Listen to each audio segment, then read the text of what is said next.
फिर एक बार स्वागत है। आज हम जामिया की छात्रा सफूरा जरगर की तिहाड़ जेल से रिहाई पर चर्चा करेंगे।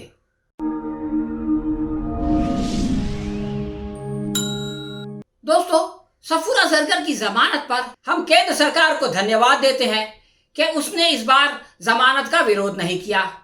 हम सरकार को बधाई भी देते हैं कि उसने मानवता के आधार पर यह निर्णय लिया। ये इंसानियत अगर 74 दिन पहले जागृत हो गई होती तो सफूरा जरगर को 2.5 महीने जेल में नहीं गुजारने पड़ते। खैर, देर आयद दुरुस्त आयद, देर लगी आने में उनको, लेकिन शुक्र है आए तो। सफूरा जरगर की जमानत और गिरफ्तारी के द्वारा केंद्र सरकार की कार्य प्रणाली को भली भांति समझा जा सकता है। इसका सबसे ताजा उदाहरण प्रधानमंत्री का सर्वदलीय बैठक में भाषण है। पहले दिन दूरदर्शन पर प्रधान जी ने पूरे राष्ट्र को संबोधित करके जो कहा, दूसरे दिन पीएमओ कार्यालय को इसका लंबा चौड़ा स्पष्टीकरण देना पड़ा। प्रश्न यह है कि आखिर इसकी नौबत क्यों आई? इसका मुख्य कारण सरकार का कंफ्यूजन है। ऐसा ही कुछ सफूरा जरगर के साथ हुआ। सोमवार को पुलिस ने जो कहा, दूसरे दिन कोर्ट में वो बिल्कुल उलट गई। यानी वही पुरानी चाल, आज कुछ तो कल कुछ। आइए पहले ये जानने का प्रयत्न करें कि आखिर सफूरा जरगर को गिरफ्तार क्यों किया गया था। हमारे प्रधान सेवक संकट को संधि में बदलने की प्रेरणा देते हैं और इसको करके भी दिखाते हैं। सरकार ने सोचा लॉकडाउन एक अच्छी संधि है, परंतु ये स्थायी नहीं है। इसे आज या कल समाप्त करना ही होगा। क्यों न इस संधि को खत्म होने से पहले इसका उपयोग कर लिया जाए और अपने विरोधियों को डराया धमकाया जाए। इसी कारण दिल्ली के अंदर सीएए और एनआरसी का विरोध करने वालों की पकड़ धकड़ का सिलसिला शुरू हो गया। पहले मीरान हैदर और उसके बाद सफूरा जरगर। इसके बाद तो अब ये सिलसिला इतना लंबा हो गया है कि हर्ष मंदर और योगेंद्र यादव जैसे लोगों का नाम भी एफआईआर में दिखाई देने लगा है। इन पर दिल्ली में दंगे भड़काने का आरोप है। कुछ लोग जेल जा चुके हैं और बाकी प्रतीक्षा कर रहे हैं। इस साल फरवरी में दिल्ली के अंदर नागरिकता कानून के खिलाफ चल रहे प्रदर्शन के दौरान दंगे भड़काने की साजिश में शामिल होने के आरोप में 10 अप्रैल के दिन सफूरा जरगर को गिरफ्तार किया गया। पहली बार जमानत मिल गई तो उनको यूपीए के कानून के तहत दोबारा गिरफ्तार कर लिया गया। उसकी छात्रों और एक्टिविस्ट ने जमकर आलोचना की, मगर सरकार टस से मस नहीं हुई। जेल भेजे जाने के बाद उनके गर्भवती होने की बात सामने आई, फिर भी सरकार निष्ठुर बनी रही।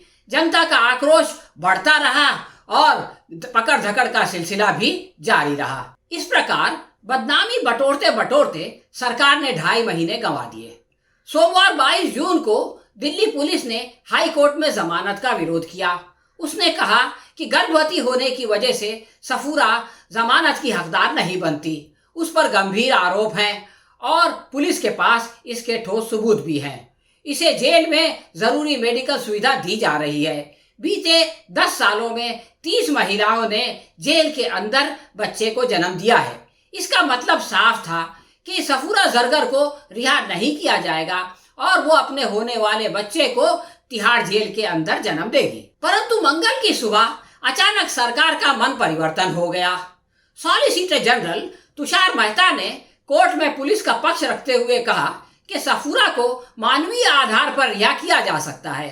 हालांकि उन्होंने स्पष्ट किया कि जमानत मिलने का कोई दूसरा अर्थ न निकाला जाए। इसके बाद कोर्ट ने सफूरा को 10,000 रुपए के मुचलके पर जमानत दे दी।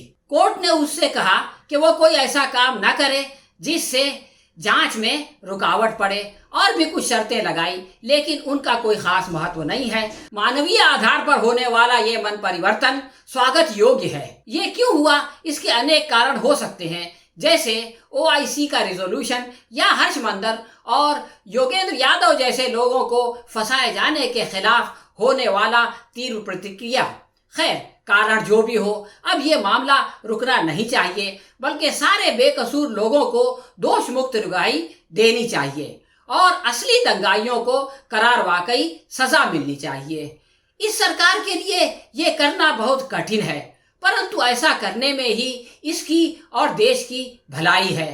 हमें अपेक्षा है कि सरकार राजकीय स्वार्थ से ऊपर उठकर अपना राजधर्म निभाएगी और समाज में न्याय व्यवस्था को स्थापित करेगी। मेरा एक ही संदेश है कि वो राजधर्म का पालन करें। राजधर्म,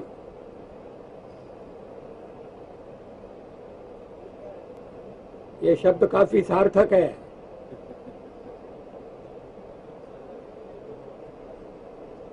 मैं उसी का पालन कर रहा हूं, पालन करने का प्रयास कर रहा हूं। राजा के लिए, शासक के लिए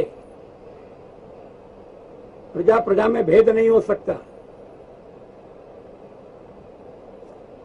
न जन्म के आधार पर, न जाति के आधार पर, न संप्रदाय के आधार पर। हम भी वही कर रहे हैं साहब।